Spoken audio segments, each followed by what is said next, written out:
Good morning. Well, I came back up to this hill that's very close to where I stay in Athens just to get a little last bit of sun and show you a little bit of Athens. Actually, it's my last morning and I tend to find it difficult going home and leaving home at the same time. But the first thing, that stadium, when they revived the Olympics in modern times, I think that's where they had the first one. I'm brutal at history, by the way. For a guy who loves old stuff, I'm not much of a history buff. Now, that square building right in the centre and the square kind of cut out in the buildings corresponding to it is the Royal Palace and Syntagma Square. It's arguably the centre of Athens, and underneath that square is the main metro station, where when they rejuvenated it for the modern Olympics that came back 10 years ago or whatever, they found layers of civilization, and instead of exhuming it all and bringing it back to like a museum or something like that, they just clad the walls in glass, so it's all there to be seen. And then of course above that is the Acropolis and Parthenon. The Acropolis is the whole thing, and the Parthenon is the main temple. There were a few temples up there, but the story goes that the gods came down to deliberate over what they called the city, and Athena was Zeus's daughter, and that's what they call the city. And the only other thing I remember is that Poseidon, the god of the sea, struck the ground to bring forth water, to give the city water. So there you go. I was going to bring it down there, but I decided I'd be selfish and just get some sun up here rather than walking in the shade. Greece, by the way, is 80% mountainous, which is incredible. Makes for some great roads, but it also makes for me being extremely out of breath by the time I climb up somewhere like this.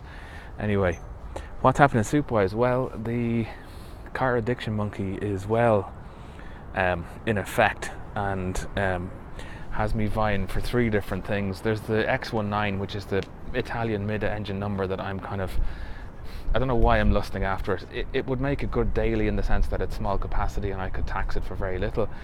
It would make a bad daily in the sense that I live by the sea and it's Italian and it would probably just dissolve.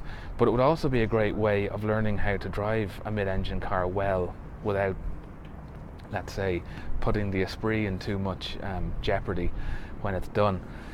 The other thing is the Jag. It's still there. I did swing by just to make sure it was still there, and it is. And even since the last episode where I interviewed Rob from Track Days, he's very keen for me to make it into a track car, and we both agreed that the footage that you can see of the Goodwood revival with Jaguar Mark IIs absolutely dominating their classes is amazing.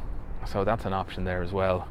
And then the other thing, the last thing, which you don't know about, well, one of you does, is a van. There's this Mercedes Sprinter, long wheelbase. It's 16 years old. It's got 75,000 miles on the clock. It mechanically and it's physically in really good nick. The paint is terrible, but I think it would be a great project. I need it in the sense that there is a massive question mark over the unit, and I may have nowhere to go other than to pile everything into the back of a van, because I can't afford another unit, and I could be out of my ear very soon with little notice.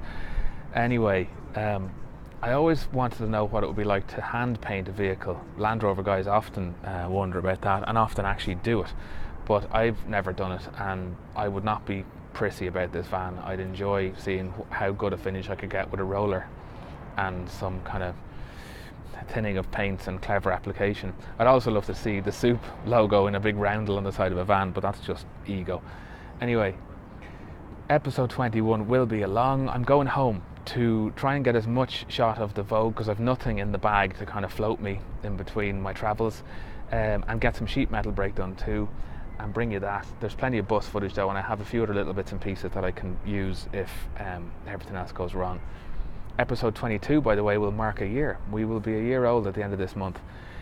It's actually more than that, but a year live, because I was developing even the title sequence and the concept and what I was going to make of the series for at least a year before it went live. There you go. That is it.